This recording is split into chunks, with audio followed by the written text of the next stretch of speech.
Hello friend, welcome back to e learning with Hina ma'am channel. आज का जो session है काफ़ी इंपॉर्टेंट सेशन है क्योंकि आज हम बात करेंगे 10 के दम की। आपको बता दें कि आपको अब करना क्या है कि अब हमारा जो शेड्यूल है आपको कम्युनिटी वाले में मिल जाएगा कि आपको किस टाइम हमारे साथ लाइव जुड़कर पढ़ना है, जिससे कि आपकी तैयारी और से भी ज़्यादा बेटर हो सके। ठीक है, क्योंकि यहाँ पे क्या है कि आप जब लाइव होंगे तो आप अपनी क्वेरी भी पूछ सकेंगे। और आपको करना क्या है कि कुछ दिनों के लिए आधा घंटा 15 मिनट इस तरह से करेंगे, फिर रात को पढ़ने की आदत हो जाएगी। जिन्हें रात में सोने की आदत है उनके लिए रात को पढ़ने की आदत बहुत ज़रूरी है, क्योंकि दिन का समय काफ़ी पर्याप्त नहीं होता। तो चलिए यहाँ पे शुरू करते हैं अपनी श्रृंखला को, जो काफ़ी इम्पोर्टेंट होती है। तो चलिए यहाँ पे 10 का दम हमारा मतलब आप लोगों के बीच लगातार बना हुआ है। आपको बता दें कि एलटी की वैकेंसी बिल्कुल ही जब भी नोटिफिकेशन आ जाए तभी है। तो नोटिफिकेशन आने को है, क्योंकि उसकी परीक्षा की डेट घोषित होने को है। तो आपको यहाँ पे प्ले लिस्ट बन जाएगी, यानी आपको यहाँ पे जीएस तथा ये हम बात आगे करेंगे जब तक बात करते हैं अपने 10 के दम क्वेश्चनों की। ठीक है, ये नेक्स्ट मतलब 10 के दम कंप्लीट होने के बाद क्वेश्चनों के हम करेंगे। तो यहाँ पे पहला क्वेश्चन कह रहा है, निम्नलिखित में से कौन सा एक आवश्यक अमीनो अम्ल नहीं है। तो आवश्यक अमीनो अम्ल की बात होती है, तो यहाँ पे कौन सा नहीं है। तो ऑप्शन है लाइसिन, दूसरा ऑप्शन है बी मेथियोनाइन, सी ऑप्शन है एलानिन और डी ऑप्शन है फिनाइल एलानिन। तो यहाँ पे जो राइट आंसर हो जाएगा वो हो जाएगा एलानिन। सी ऑप्शन बिल्कुल राइट आंसर है, क्योंकि ये आवश्यक अमीनो अम्ल नहीं है।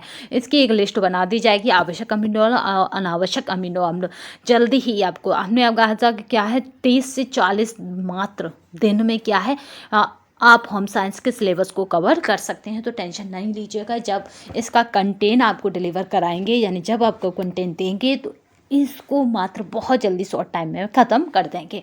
तो चलिए यहाँ पे देख लेते हैं। दूसरा क्वेश्चन है, एथेरोस्क्लेरोसिस के खतरे को कम करने के लिए एलडीएल और एचडीएल की निम्नलिखित मात्रा होनी चाहिए। तो यहाँ पे एलडीएल और एचडीएल की यानी मात्रा की बात की जा रही है। तो यहाँ पे जो ऑप्शन है उन्हें देख लेते हैं। एलडीएल यानी 200 मिलीग्राम प्रतिशत से कम और एचडीएल 400 मिलीग्राम प्रतिशत से अधिक। बी कह रहा है एलडीएल 240 मिलीग्राम प्रतिशत से कम और एचडीएल कह रहा 50 मिलीग्राम प्रतिशत से अधिक।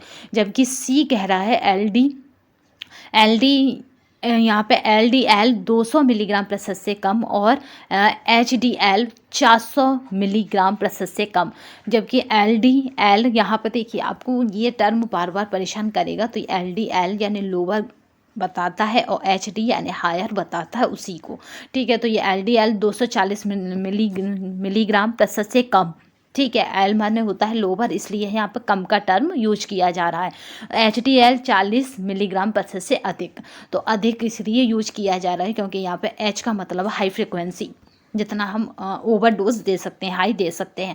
तो यहाँ पर अगर राइट आंसर की बात की जाए तो यहाँ पे राइट आंसर जो रहेगा वो रहेगा एल डी एल 200 मिलीग्राम प्रतिशत से कम और एच डी एल 40 मिलीग्राम प्रतिशत से कम। ठीक है, यहाँ पर राइट आंसर रहेगा।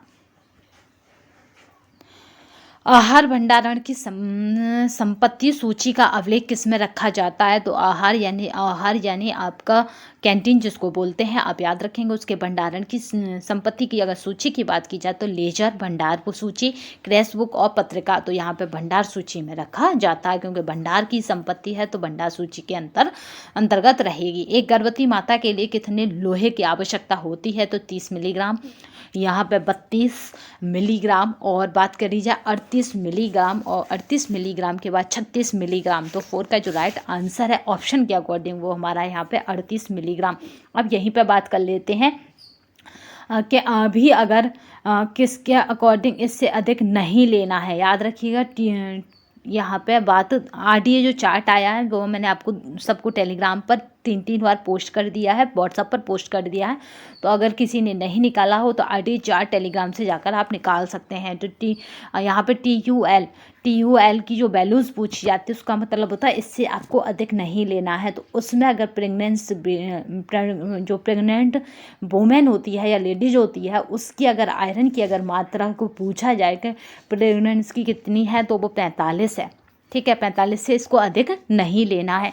अगर बात की जाए आरडीए चार्ट के अकॉर्डिंग, तो आरडीए चार्ट क्या कहता है आयरन के बारे में, उसके बारे में, तो आपके आरडीए चार्ट के अकॉर्डिंग 2020 के अकॉर्डिंग 27 है, याद रखेंगे। ठीक है, आरडीए चार्ट के अकॉर्डिंग उसे कितनी लेनी है, तो 27 लेना है आयरन की मात्रा को मिलीग्राम पर डे।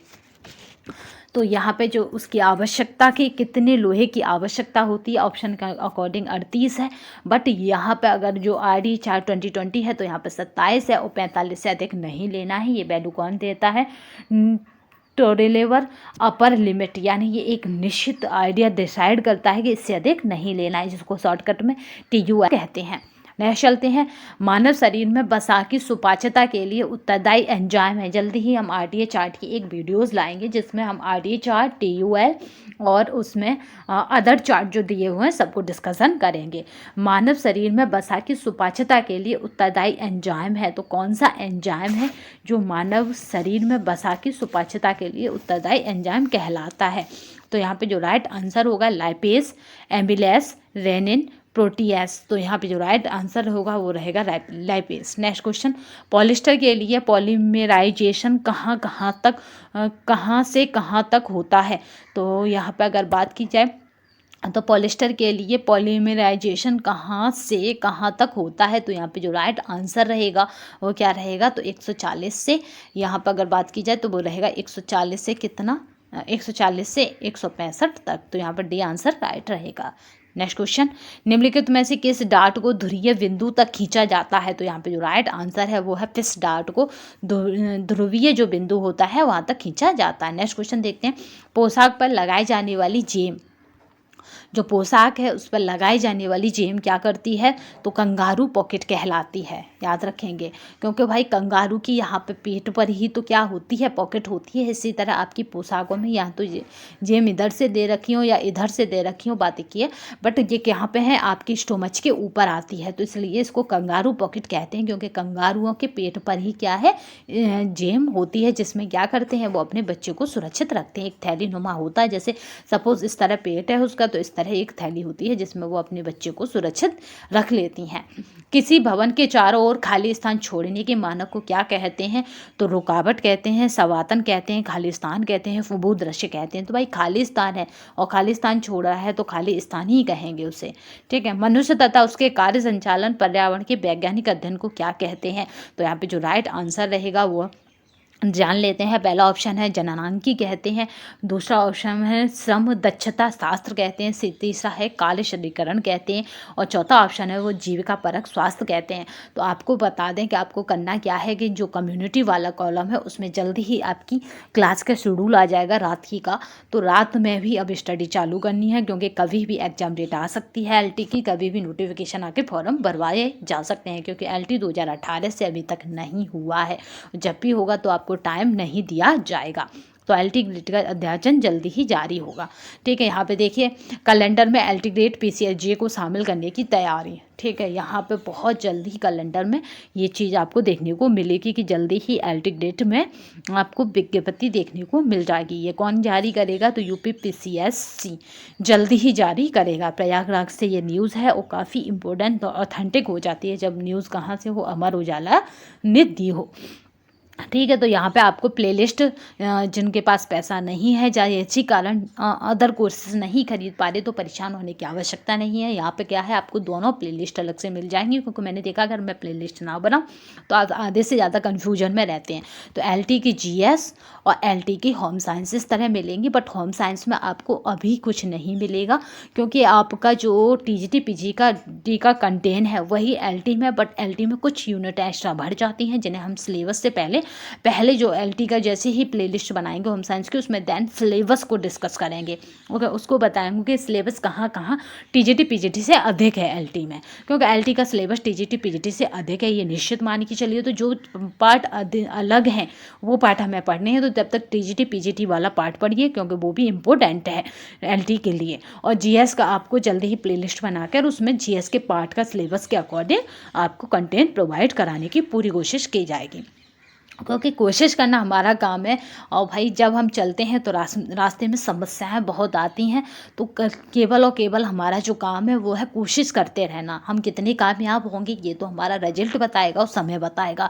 तो बस हम इसीलिए कह रहे हैं कि हम एलटी का जीएस वाला पोर्शन की प्लेलिस्ट बना देंगे, एलटी के होम साइंस वाले की प्लेलिस्ट बना देंगे और उस पर काम करना भी चालू कर देंगे। अब कितने सफल होते हैं ये तो आप लोग और समय बताएगा, ठीक है। तो यहाँ पे हम बस कोशिश कर सकते हैं, क्योंकि हम कंटेंट प्रोवाइड करा सकते हैं। कंटेंट को एज अ मतलब जज के रूप में ये देखा जा सकता है क्या आ सकता है क्या नहीं, बट एज अ वो नहीं है, क्या एग्जाम नहीं है कि हम पेपर को पूरा के पूरा देते हैं। बट हाँ, हम पेपर के नज़दीक पहुंच जाते हैं तो पेपर का हर क्वेश्चन अपने आप सॉल्व हो जाता है। तो चलिए यहाँ पे हम सिलेबस के अकॉर्डिंग चलेंगे दोनों पॉइंटों में, जिससे कि हमारा आराम से हो सके, क्योंकि हमारा टारगेट ही यही है कि बस कुर्सी चाहिए। तो आज जो कम्युनिटी वाला इसका वीडियो जो चैनल का कॉलम है कम्युनिटी वाला, आप उसमें देख लीजिएगा। उसमें क्या होगा, लाइव क्लास का शेड्यूल भी आपको डाल दिया जाएगा कि आपको 15 या 20 मिनट या फिर 1 घंटा मैम के साथ लाइव पढ़ना है। तो पढ़ना है, पूरी ईमानदारी से अपने नोट्सों को देखना है, क्योंकि कभी कभी हमारे पास सारा कंटेंट होता है पर हम गड़बड़ाहट में कभी ये कोर्स कभी वो कोर्स इस तरह से परचेस कर लेते हो, एंड में कुछ नहीं रहता या कुछ भी समझ में नहीं आता है। तो ऐसा आपको बिल्कुल भी नहीं करना है, क्योंकि घबराहट में हमारे डिसीजन कभी कभी गलत हो जाते हैं। तो हाँ, विज्ञप्ति आने वाली है, नोटिफिकेशन आने वाला, डेट आने वाली है, निश्चित है, तो लग जाइए। क्योंकि तू हंस मुस्कुरा रोना कम कर दे, जिंदा है तो जिंदगी की नाक में दम कर दे, ठीक है। तो आपको तो केवल और केवल दम कर देनी है किसकी, परीक्षा की नाक में, जिससे कि परीक्षा को हर बार आपको तोड़ना है। ये निश्चित तरीके जब तू आएगी तब मैं तोड़ूंगा, जब तू आएगी तब मैं तोड़ूंगा, तू हर बार मेरे नाम से ही जानी जाएगी, ठीक है। तो याद रखिएगा, उसे तोड़िए, क्योंकि यहाँ पे सीट लेना आपकी क्या है, नैतिक जिम्मेदारी है, या कहें आपका हक है, ठीक है। तो यहाँ आपका हक आपसे कोई ले नहीं सकता, ठीक है। सफलता मेरा हक है और इसे मैं लेकर रहूँगा। जिस तरह तिलक जी ने कहा था कि क्या है, स्वतंत्रता मेरा हक है, इसे मैं लेकर रहूँगा। तो इसी तरह सफलता आपका हक है और इसे हम लेकर रहेंगे। तो आज के लिए बस इतना ही। नेक्स्ट सेशन में फिर मिलेंगे, तब तक के लिए धन्यवाद। वंदे मातरम, जय हिंद।